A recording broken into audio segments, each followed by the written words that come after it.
watched a monster movie, the big money shot for me was the monster. And in Japanese kaiju films, that's what it was about.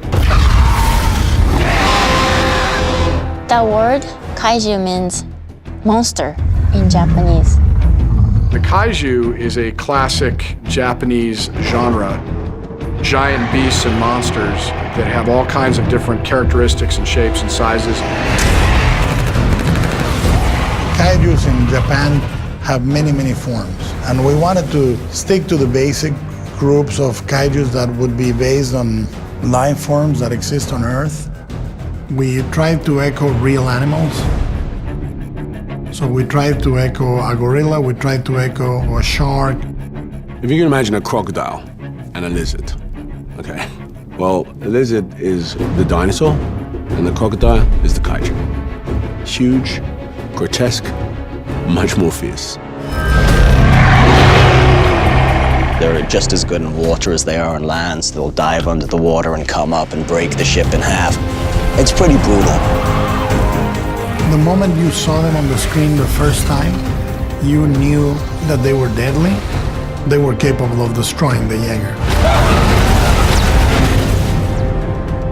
One of the rules I gave to the kaiju designers is I wanted to think how a man in a suit would fit in there.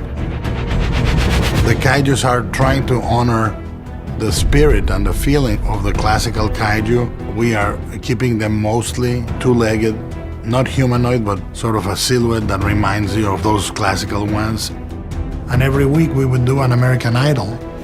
Once we liked the kaiju and we logged into it, and we would eliminate silhouettes. The first way you can do scale is context. Within the kaiju itself, the texturing, when you go close, you see what looks like a scale, and then you go closer and there's a bunch of bumps and cracks that give you the scale. If you do a close-up in a 6 foot, 7 foot, 8 foot tall monster, you never get that close. You never get the sense of texture that you get with a kaiju.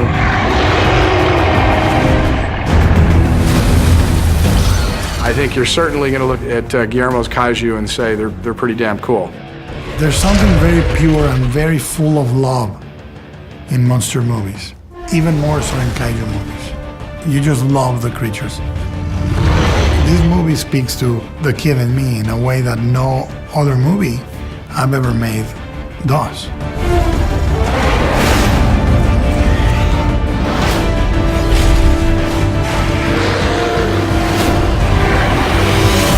Pacific Rim.